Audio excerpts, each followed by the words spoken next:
या जिसमें हम अपने कंप्यूटर में जिसमें अपने डाटा को सेव करके रखते हैं। क्या करते हैं? डाटा को सेव करते हैं, तो उसे हम मेमोरी कहते हैं। मेमोरी को हिंदी में भंडारण क्षमता कहते हैं। क्या कहते हैं बेटा? कोई अगर पूछ ले आपको इसे हिंदी में क्या कहते हैं? भंडारण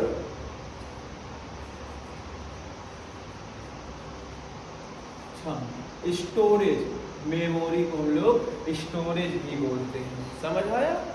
तो भंडारण, तो मेमोरी का तात्पर्य पहले आप ये समझ लीजिए कि अपने कंप्यूटर सिस्टम में किसी भी डाटा को सेव करने के लिए हमें मेमोरी की आवश्यकता होती है, और हमारा डाटा जिसमें सेव होता है उसे हम मेमोरी कहते हैं। बात समझ है? अतः स्टोरेज क्षमता। इसके बाद बात करते हैं कि मेमोरी दो प्रकार की होती है। हमारे कंप्यूटर सिस्टम में मेमोरी दो प्रकार की होती है, एक इंटरनल मेमोरी, एक एक्सटर्नल मेमोरी, और एक कैश मेमोरी। एक मेमोरी होती है कैश मेमोरी। समझ है बेटा? तो कैश मेमोरी भी मैं आपको लिखे दे रहा हूँ यहीं पे। यहाँ पे अभी हमने दो की डिमांड की थी, लेकिन एक और लिख लो। एक होती है कैश मेमोरी। कैश मेमोरी के बारे में अभी हम आपको समझाएंगे। तो कैश मेमोरी क्या होती है? जब हम ये जो काम होता है इसमें सॉफ्टवेयर से संबंधित काम होते हैं। समझ है? जिसमें हम लोग फाइल्स को एक्सेस करते रहते हैं, जो फाइल्स को चलाते रहते हैं, तो वो सारे के सारे जो भी आपके कैश मतलब वायरस वगैरह जमा हो जाते हैं, या कोई भी चीज़ हम लोग बंद चालू करते हैं, तो वो जितने भी चीज़ें प्रोग्राम करता है इसे हम लोग कैश मेमोरी में डालते हैं। समझ है? दूसरा है इंटरनल मेमोरी। इंटरनल मेमोरी का तात्पर्य होता है कि वह मेमोरी जो हमारे कंप्यूटर सिस्टम के आंतरिक भाग में उपस्थित होती है। आंतरिक भाग का मतलब जो हमारे कंप्यूटर सिस्टम में अंदर लगे मेमोरी को इंटरनल मेमोरी कहते। समझ में?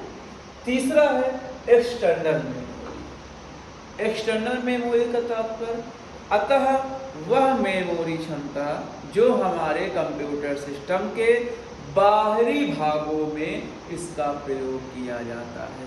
अतः जो बाहर से मेमोरी लगा करके अपने डाटा को सेव करना या उसे एक स्थान से दूसरे स्थान तक पहुंचाने का जो काम करता है वो करता है एक्सटर्नल मेमोरी।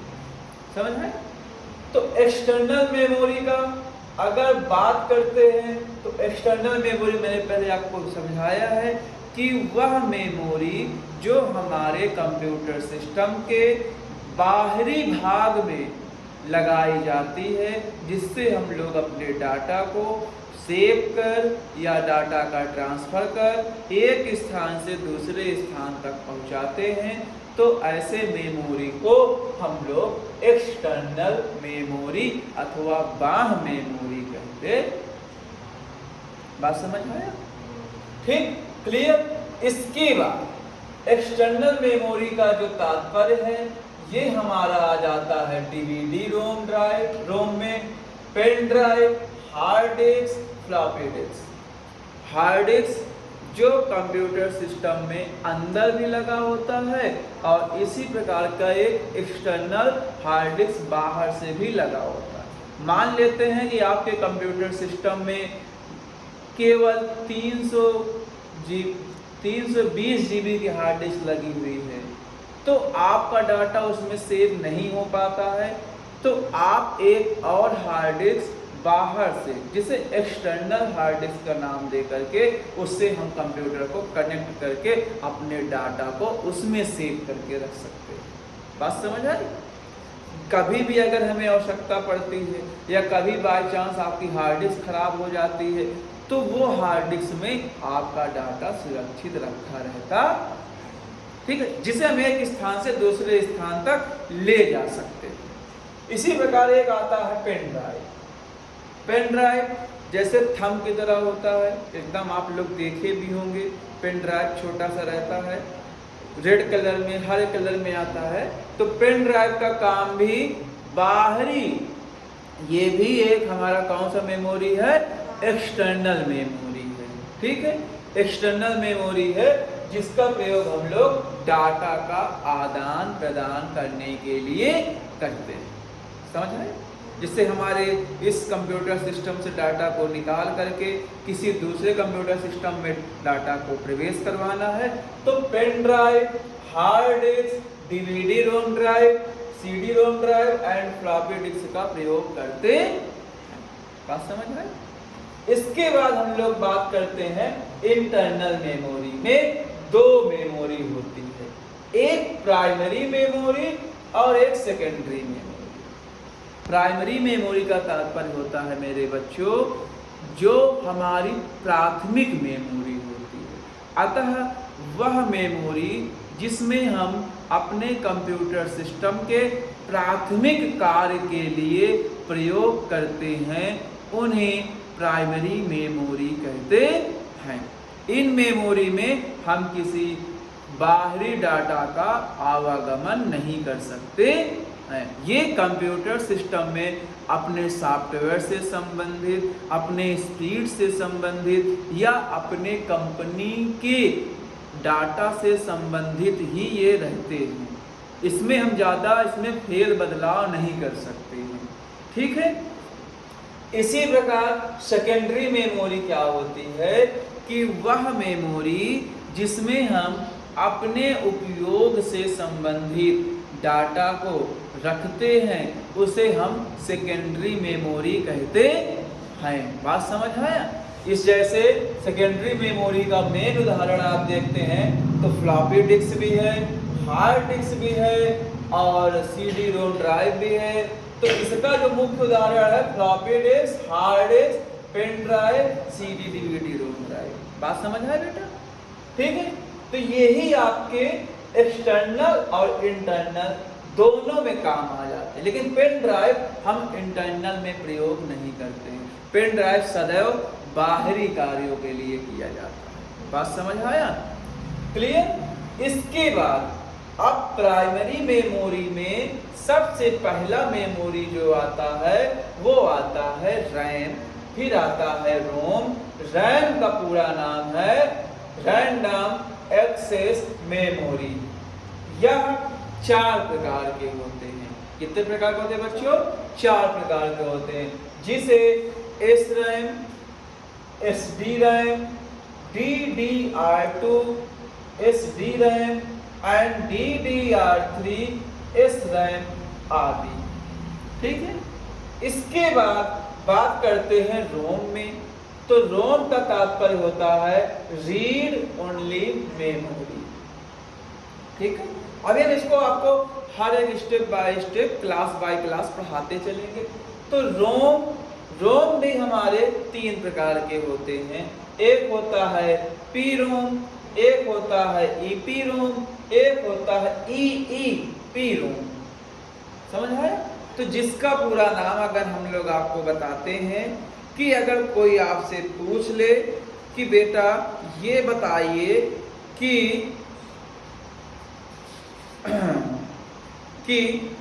अगर कोई आपसे पूछ ले कि यहाँ पे डी रैम लिखा हुआ है, एस रैम लिखा है ना, एस रैम, तो एस रैम का जो पूरा नाम होता है वो स्टैटिक रैंडम एक्सेस मेमोरी होता है।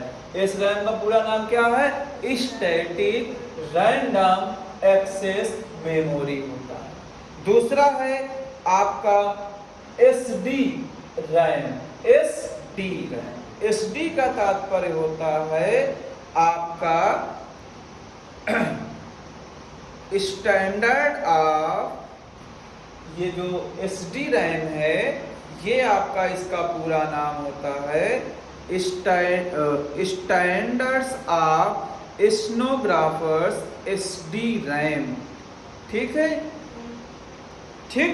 और अगर बात करते हैं इसको शॉर्टकट में पढ़ने के लिए, तो इसका शॉर्टकट का जो नाम है static dynamic random access memory. क्या नाम है? Static dynamic random access memory होता है। ठीक है मेरे प्यारे बच्चों। दूसरा है, यहाँ पे आपने देखा होगा DDR2 या DDR3, ये जनरेशन है दो। पहले DDR2 आया, तो DDR2 का तात्पर्य होता है double data rate, double data rate इस नैनोनिस और इस नैनोस्टिक डायनामिक रैंडम एक्सेस मेमोरी। ठीक है, समझ आया? ठीक। और ये दूसरी पीढ़ी है और ये तीसरी पीढ़ी है। थोड़ा सा स्पीड का कम ज्यादा और बाकी कुछ नहीं है। एक रैम आपने यहाँ पे नहीं लिखा है, इसको भी लिख लीजिए। एक रैम होता है आपका एस रैम और डी रैम आपने नहीं लिखा था। सही बात है ना? डी रैम आपने नहीं लिखा था, तो एक रैम और लिख लीजिए जिसका नाम है D RAM, dynamic random access memory. Dynamic random access memory. ठीक है, इसको आप लोग अच्छे से याद कर लीजिएगा। और एक का नाम है स्टैंडर्ड फॉर, या तो स्टैंडर्ड बोल सकते हैं इसको, या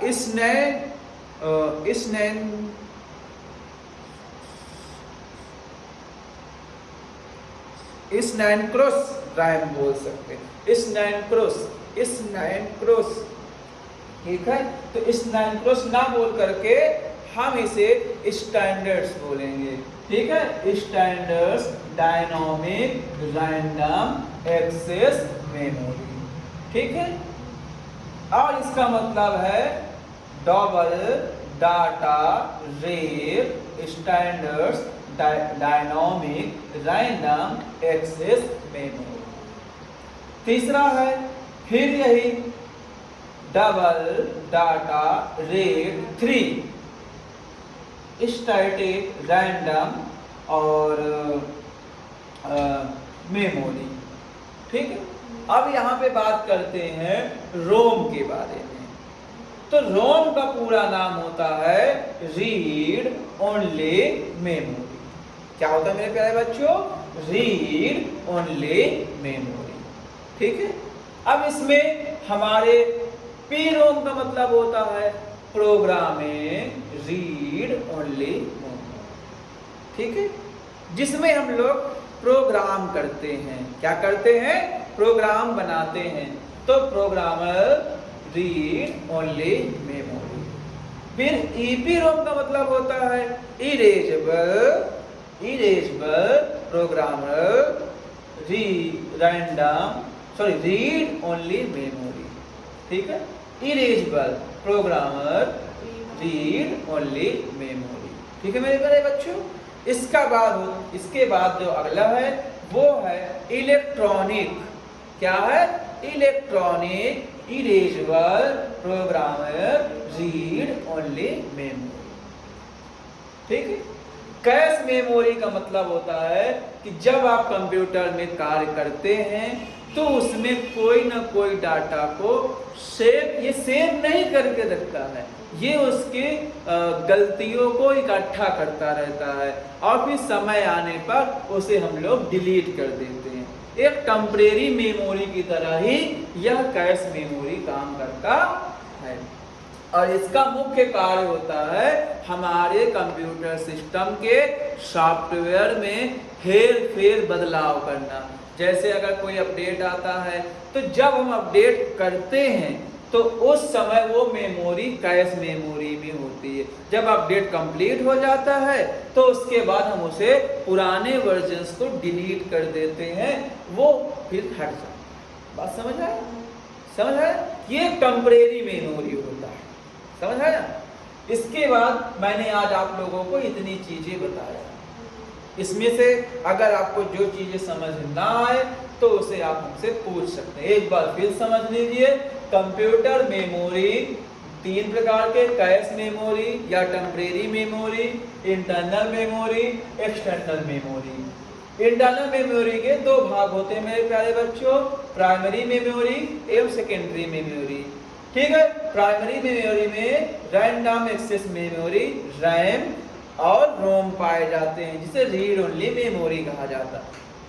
रोम में तीन प्रकार के रोम पाए जाते हैं, programming read only memory, erasable programmable read only memory, या electrical erasable programmable read only memory. इसके अलावा रैंडम एक्सेस मेमोरी के 1, 2, 3, 4, 5 भाग अभी तक पाए गए हैं। ये जनरेशन के हिसाब से चेंज होते रहते हैं, जैसे DDR2, DDR3, तो DDR4, DDR5 या कुछ और न्यू जनरेशन के भी आपके पास रैम बनते रहते हैं। ठीक है मेरे प्यारे बच्चों, इसका पूरा नाम होता है स्टैटिक रैंडम एक्सेस मेमोरी, फिर dynamic random access memory, dynamic, ठीक है। इसके अलावा है फिर ये standard dynamic random access memory या double data rate two standard dynamic random access memory या डबल डाटा रेट 3 और स्टैंडर्ड रैंडम मेमोरी। ठीक है, ये सारे मेमोरी के बारे में मैंने आपको बताया। अब मैं ये भी बता दूं कि सेकेंडरी मेमोरी और एक्सटर्नल मेमोरी में कोई ज्यादा अंतर नहीं होता है। अतः वह मेमोरी जो कंप्यूटर सिस्टम के अंदर लगे होते हैं, जिनमें हम अपने मूलभूत डाटा को प्रवेश सुरक्षित रखते हैं, तो उसे हम लोग सेकेंडरी मेमोरी का नाम दे देते हैं। और जो मेमोरी हम कंप्यूटर सिस्टम के बाहरी भागों से प्रवेश कराते हैं, उन्हें सुरक्षित रखते हैं, तो उन्हें हम लोग एक्सटर्नल मेमोरी का नाम दे देते हैं। इंटरनल मेमोरी में आपकी हार्ड डिस्क भी आती है और यही हार्ड डिस्क आपका एक्सटर्नल में भी आ जाता है। इंटरनल में आपका पेन ड्राइव नहीं आता, आप इतना याद रखिएगा कि इसमें पेन ड्राइव नहीं आता है और ना ही ये CD DVD रोम आता है, ये आप याद रखिएगा। ठीक है, केवल फ्लॉपी डिस्क और हार्ड डिस्क होता है। ये एक्सटर्नल में आता है, जैसे pen drive, CD DVD ROM drive, floppy disk. Floppy disk आप अंदर से भी प्रयोग कर सकते हैं और बाहर से भी प्रयोग कर सकते हैं। पेन ड्राइव सदैव बाहर से ही प्रयोग होता है, उसे हम लोग अंदर कभी भी किसी कंप्यूटर सिस्टम में लगा नहीं होता है। हार्ड डिस्क लगी होती है और फ्लॉपी डिस्क लगी होती है। ठीक है मेरे प्यारे बच्चों, तो आज के लिए मैंने आपको कंप्यूटर मेमोरी के बारे में बताया है। कल मैं आपको बताऊंगा रैम के बारे में, जो हम लोग पूरी डिटेल से कल रैम के बारे में पढ़ेंगे। ठीक है मेरे प्यारे बच्चों, अगर जब कुछ भी आपको समझ नहीं आता है तो आप हमसे पूछ सकते हैं। तब तक के लिए good bye, take care and अपना ख्याल रखिएगा। धन्यवाद।